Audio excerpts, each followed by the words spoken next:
Gepleyer Azatlyk Radio. Öňüňizde saglyk, hormatly dinleýijiler. Eferde hepdeniň jem bilen men ýoksan Nurwan. Bu hepdeniň esas temaları Azatlygyň websaýtyna köp okuju dinleýiji çeken makallalarymyz, söhbetlerimiz Istanbulda üst açylan türkmen jenaýatçy topary Azatlyk radiosynyň Aşgabatda habarçysy Soltan Asylowa edilen başyşlar. Türkmenistanyň adam pidasyna getiren atly ýörüş. Türkmen owasyny Owganistanyň estilýän atışyk sesler, Türkmen awatda söwdügarlary salynýan jerimeler barada boldy. Azatlygyň websaýtyna iň köp gurrunçy çeken gepleşiklerimiz bolsa Aşgabatly jurnalist Soltan Asylowa edilen başyşlar we adam pidasyna getiren atly ýörüş barada habarlar bilen bagly. Könrüňiň awatlanmaýan köpürler barada foto sergimiz bolsa şu hepde köp tomoşaçy çekdi. Siz hem Azatlygyň websaýtyna, sosial ulgamlarda sahypalaryna girip pikirleriňizi aýtmaga, tejribeleriňizi paýlaşmaga çagyrýar.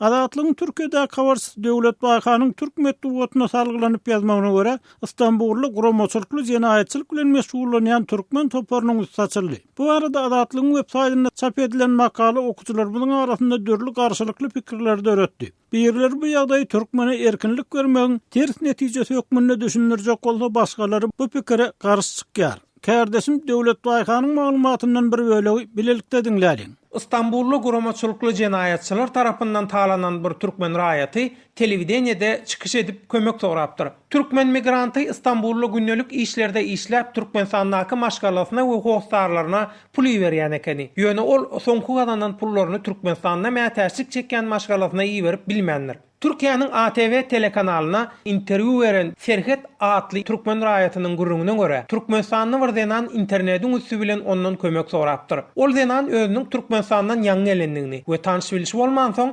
häzirlikçe köçede galýanyny aýdypdyr. Illeşiniň ýagdaýyna haýpy gelen türkmen migranty internetde görkezlen salgy boýunça ol denana kömek etmäge barypdyr. Soň ol denan telefonyny oňa "Men şu wagt goşgulamlamy ýygnaýan, häzir men bir garnaşym baryp seni men ýanyma alyp gaýdyr. Sen gelengden soň goşsory taksa ýükläp äkider siýipdir." Oň ýanyna bir türkmenistanyň raýat gelipdir. Olar çola bir ýere barypdyrlar. Şol wagt gawatdan 3 tane türkmen migranty çykypdyr. We olar 4 bolup oňa pyçak çekip haýwat atyp yüzündäki pasportyny, $200, 200 türk lirasy puluny we telefonyny talap alypdyrlar. Aýdylşyna görä Türkmenistanyň ol denan internetde ýa-da sosial mediada öz illeşleri bilen ýörüýte tanyşyp, dostlaşyp, soňam galmaga yerim ýok, pulum oturdy diýen bahanalar bilen olary şol guramaçylykly jenaýat toparynyň dudagyna düşürip berýän ekeni. Türkmenistanyň migrant Serhet we oň bilen bir öýde bolýan illeşem ýene şol türkmen zenany tarapyndan Istanbul'un 2 telli diýen ýerine çağırlypdyr. Bu edek türkmen migrantlary ätiýaşdan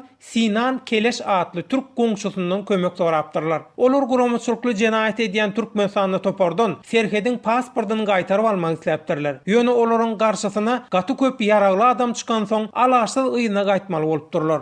Şeýle ýagdaýa uçuran bir türkmen raýatynyň aýtmagyna görä, guramaçylykly jenaýat toparlary köp ýyldan bäri Istanbulda şeýle talaňçylyklary we jenaýatlar edip gelýärler. Iň merkezi olar Türkiýe işlemäge gelýän türkmen raýatlaryň pasportyny aeroportda allap elinden alyp soňam ýyna gaýtaryp bermek üçin ummasyz pul talap edýärler. Ol bir gezek Istanbul'un aeroportuna bir illeşini garşy almaga baran makaly guramaçylykly jenaýat edýän türkmen toparynyň agdalary tarapyndan saklanypdyr. Soň olar oň we ýanyndaky illeşiniň pasportyny, pullaryny, telefonlaryny we başga da pulu durur ýaly näme sebäp bolsa talap alyp gidipdirler.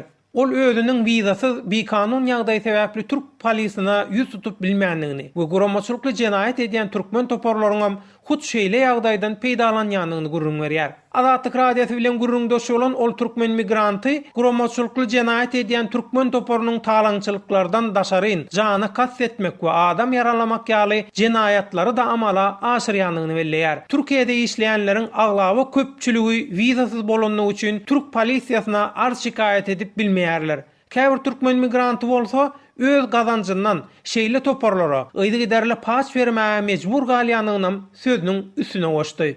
Hormatly dinleýijiler, Döwlet baýkanynyň lediňi. Hepdeniň jemini adatlygyň Aşgabatda kawarçysy Soltan Asylowa edilen basışlar barada söhbet bilen dowam etdirýär. Olal habar berilişi Soltan Asylowa Türkmenistanyň Arçman şifahanasynda bejergalýan wagtyny hüjüme tedawar edildi we şondan soň ondan şifahanany terk etmegi talap etdiler.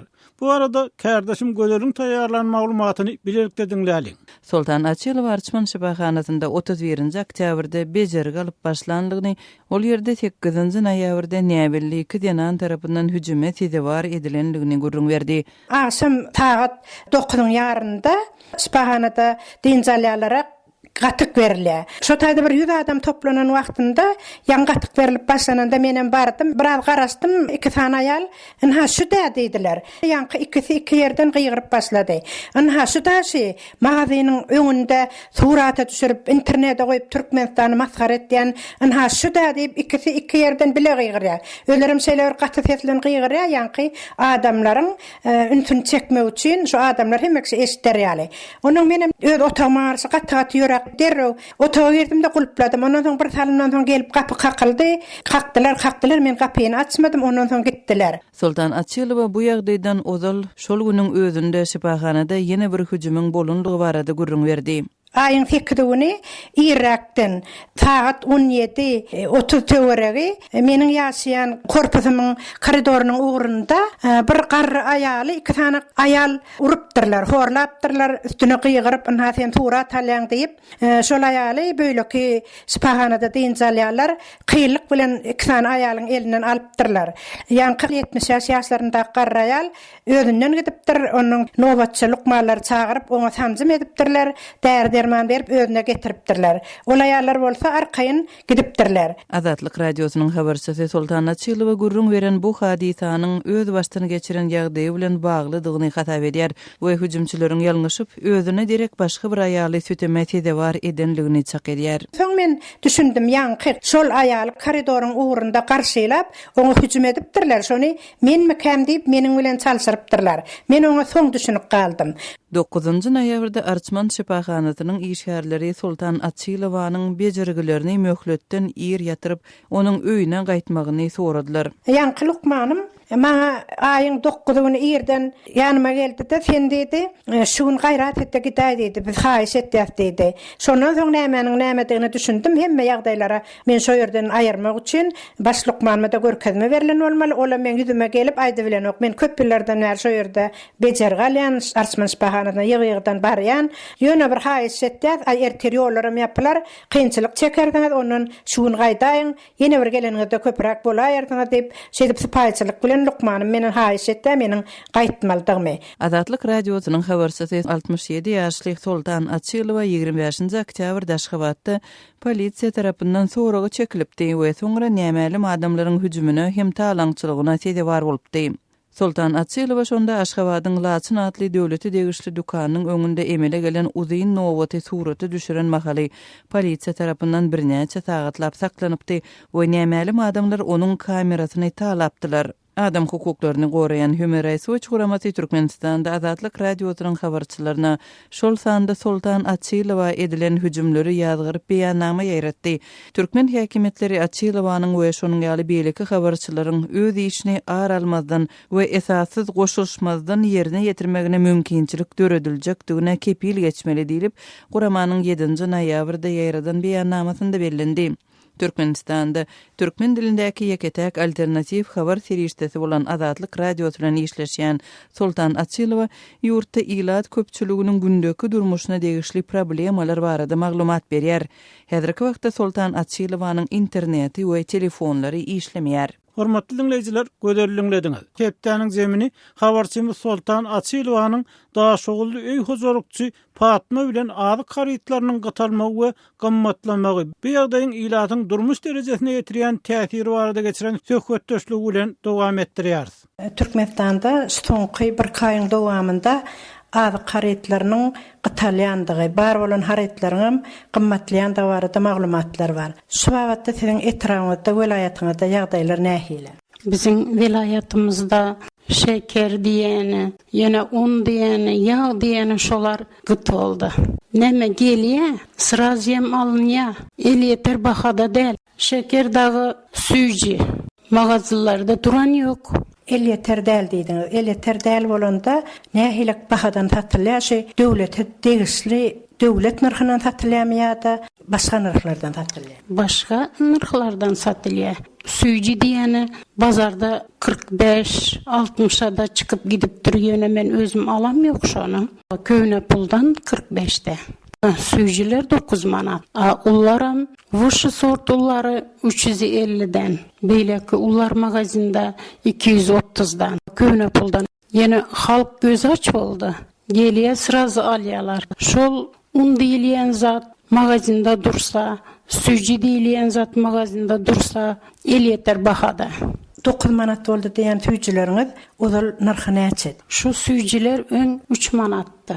Olaryň bahasy ozal näçedi? Birinji sort 225. Magazinlarda durýar öň, häzir 230. Köne puldan. Köne puldan. Şonuň sebäbini şolun 5 manat haltasynda 5 manat ýokarlanan bolsa, şonuň sebäbini satyjylar näme bilen düşündirýär, näme döwlet narhyny göterir. Ýöne biz sorap görmedik onu. Aly bilsek razy biz. Dollara gelmeýän özümizde öňen zatlaryň narhyny aýlak budurkun saklaýan, şolaram galýamy. Şolaram galýadywan. Onu näme bilen düşündirýärler satyjylar? Onu da özünden sorap göremiz yok. Ýöne dollar kymmat, biz hem götermesek bolan ýok diýede. Ene şu azyk önümlerinden başga böleki egnesik, bölekine mata diýen ýaly, köwüş diýen ýaly, bölek senagat haritler nähilek ýagdaýda. Şolarda da gatçylyk barmy? Gök bazara barsaň, bar zat bar ýöne kymmat da. Şeýle ýagdaýlaryň döreme bilen halkyň hal ýagdaýy pese gatjamya, entek bir durkunda durmy? Ýok, şu durkunda duranok. Aylyk güllüksiz maşgalalar bar diýilýär, işsiz maşgalalar, hojalygynda bir adam işlemeýän maşgalalar bar diýilýär. Ene şular nähilek şu gymmatçylykdan, gatçylykdan başalyp çykýarlar. Çağlar näme agyr hyzmatda tapýar, şu hereket etýärler agyr hyzmatda. Şeýdibem güzaran görülýär. Habarçymyz Sultan Açylowanyň daha şogully Patna bilen geçiren söhbetdeşligini dinlediňiz. Hepdäniň jemini meden temalar bilen dowam etdirýär. Prezident Gurbanuly Berdimuhammedow pensiýanyny paýtagtdaky Oğulhan Köşkler toplumyna Türkmenistanyň halk artistkasy Fahriye Aliýewa Garasy Türkmenistana bolan beýik söýgüs üçin ordeni ogşurdy. Soňra ýurduň baş drama teatryna Fahriye Aliýewanyň syýlaglanmagyna bagyşlanan dawara boldy. Türkmen medeniýetiniň maglumatyna görä Fahriye Aliýewa 1922-nji ýylyň iýulynda Türkmenistanyň Kaki trawyna köp sagaly maşgalada dünýä ýenýär. Ol 1941-nji ýylda Moskwanyň Lunacharsky adyndaky Döwlet Teatr institututyny drama we kinoteatr hünäri boýunça tamamlap 2006-njy ýyla çenli Türkmenistanyň baş teatryny işledi. Elbette Fahriye Aliýewanyň uzak ýyllar çeken zähmetiniň hormatlanmagy gowudat. Ýöne Türkmenistanyň garasyzlyk ýyllaryna medeniýet wekilleriniň häkimiýetler tarapyndan ala tutulýanlygy hakynda hem habarlar bolýar. Biz bu arada Aşgabatly ýazgy Aman Ratbugaýew bilen söhbetdeş bolýarys. Aman wagtal Türkmenistanyň medeniýetiň, sunugatyň, edebiýatyň öňünde hyzmat bitiren adamlaryň atlary tutulýar, olara syýlaglar, orden, medallar berilýär. Şoň bilen birlikde de käbir undulan adamlaryň bardygy hakykatda ýatlanmaly adamlaryň käte gözüň nişany hakynda pikirler aýdylýar. Siziň pikiriňizçe türkmen edebiýatyna ýa sunugatyna şuň kugunny unutulan ýaly bolup görnýän ýöne hakykatda ýatlanmaly adamlar kimler?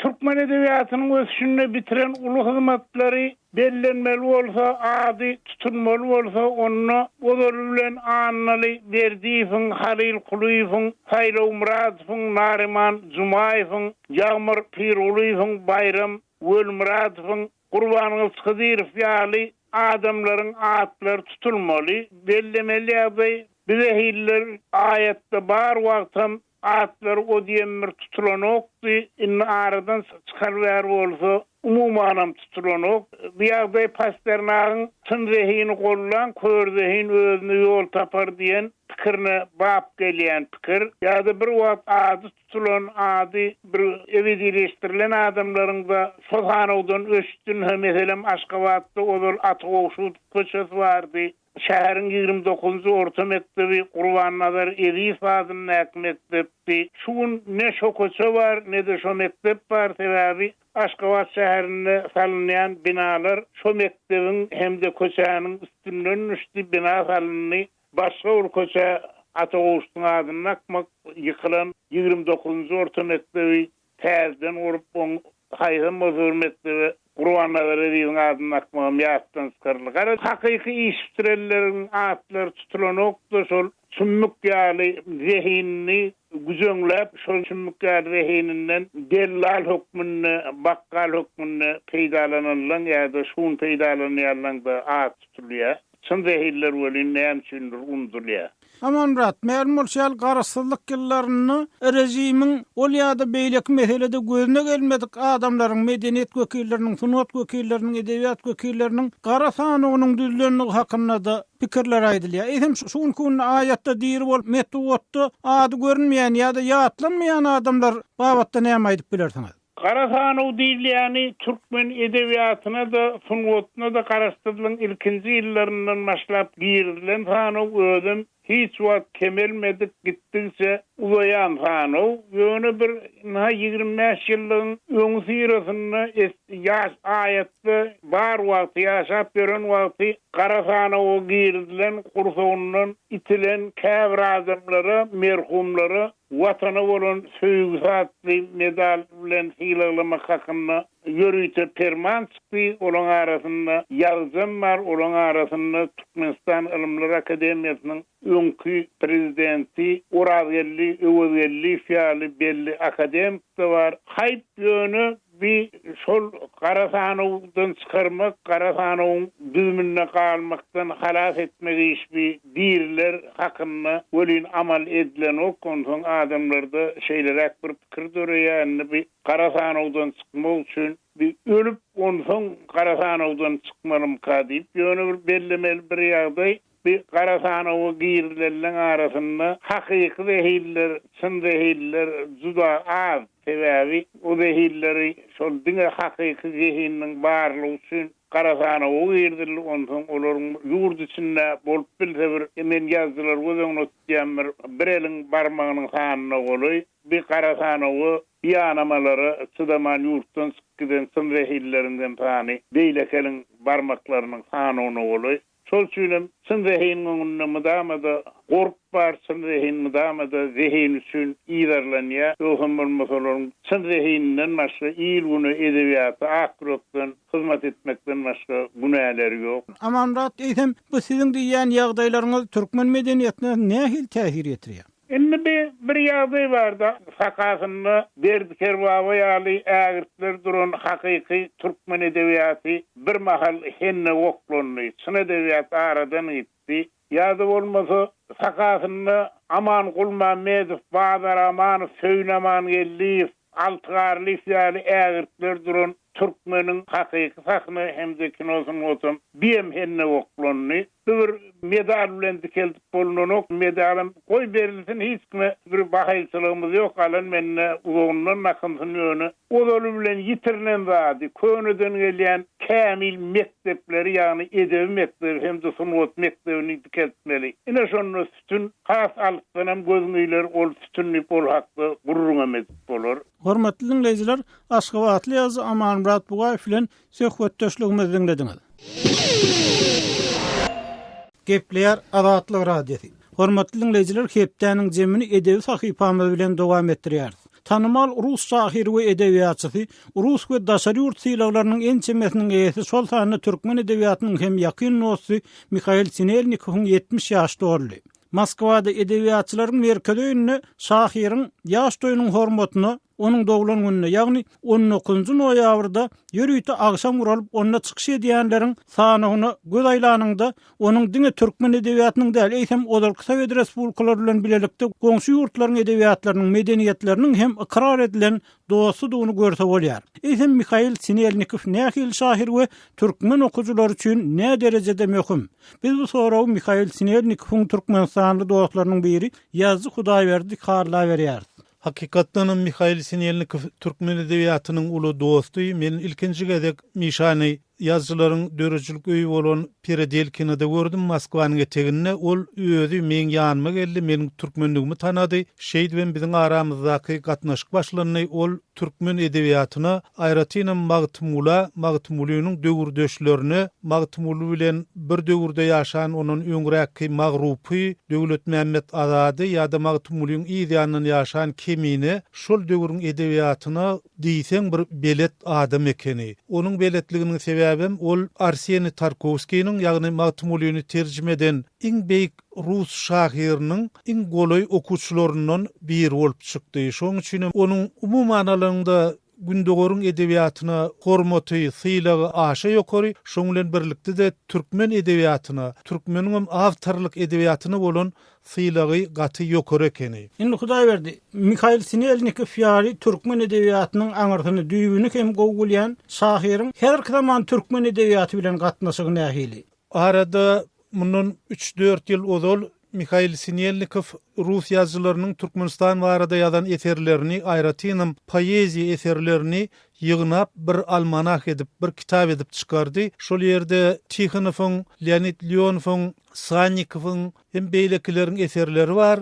Şonuň bilen birlikde Türkmenistan barada ýazylan proza eserlerinden hem käbir bölekler var. Ol ören gow kitap bolup çykdy. Çykan wadyna da Moskwada şonu satyn alypdyrlar. Elbetde tiraji Sowet döwründäki ýaly uly däl. Şoň ýa-da Mişa şol kitabyň ikinji taýyny döretmek istedi. Ýagny türkmen edebiýatynyň Ors temasyna geçirilişi, Ors edebiýatyna edilen terjimeler barada. Meselem Nurmurat Sarhanowyň kitap hekaýasyny Aleksandr Aborskiy terjime edipdi. Ol öz döwrüni Pravda gazetinde çap boldy. Onu Rus okuyucylary gowy garşylapdylar. Şolar ýaly eserleri, şol Nurmurat Sarhanyň gaýtsak, Berdi Kerbebaýewiň, Bekseytäkowyň, Gara Seyitliýewiň bu beýlekileriň eserlerini, Rus diline bolan eserlerini aýratyn kitap edip çıkarmakçı boldy. Ýöne oňa harjy tapyp bilmedi. Şoň üçin ol iş belki de häzir taýýar görünüşine duran bolsa gerek. İkinci bir ýatlamaly zat, Mişa men bilen gurrundaş bolanyna mudama Türkmenistany görmegi arzu edýärdi. Aýratynam onuň garawum çölüne, hem Türkmenistanyň taryhyna, orta asyrlardaky taryhyna bolan hormaty ägirt uludy. Ol şonu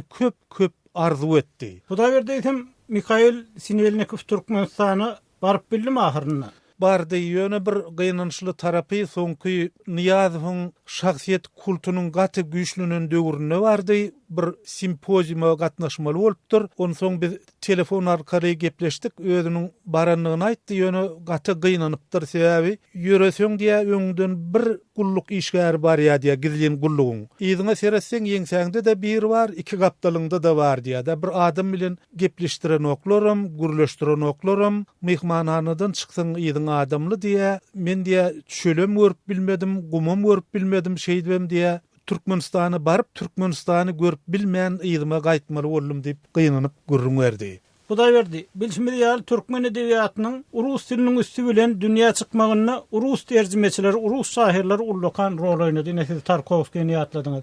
Eýsem Mikhail Sinelnikov bu meselede nähil rol oýnady? Ol türkmen şairleriniň ýazylarynyň eserlerini öýe terjime etdimi? Onu şeýle hüwes boldy, ýöne onuň hüwesi aýratyn klassik edebiýaty degişli, klassik edebiýatyny terjime etmek agyr iş.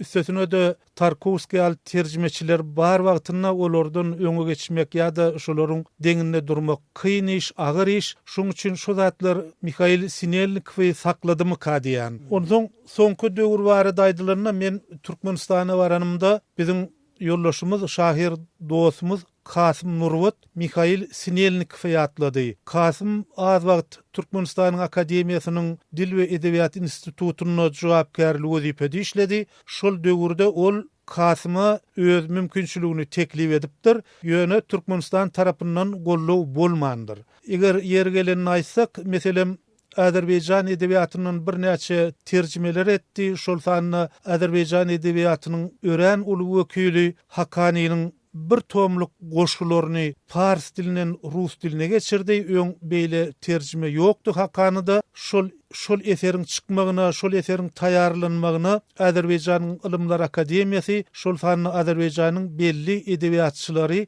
ägirt uly ýardym beripdirler, sinellik we kömek edipdirler. Şoň bilen birlikde eger biz täjik edebiýatyny alsak, täjik edebiýatynyň hem eden terjimeleri hem çıkaran eserleri propaganda işleri üçün Täjikistan oňa ýurdun döwlet bayragyny, Rudaki adyndaky döwlet bayragyny berdi. Hormatly dinleýijiler, Rus ýazgysy Mikhail Sinelnikov barada ýazgy Hudaýberdi haly bilen söhbetdeşligimizi dinlediňiz. Gepler Adatlyk radiosi. Hormatly dinleýijiler, şonuň bilen hepdäniň jemini geçirip oturýarys. Onu Pragadaky studiýadan men Ýogşan Anna Gurban alyp bardym. Ýene-ki efirde uşuklarymyz şenlik hoş saglykda galyň. Adatlygyň tolkunlaryndan aýrylmaň.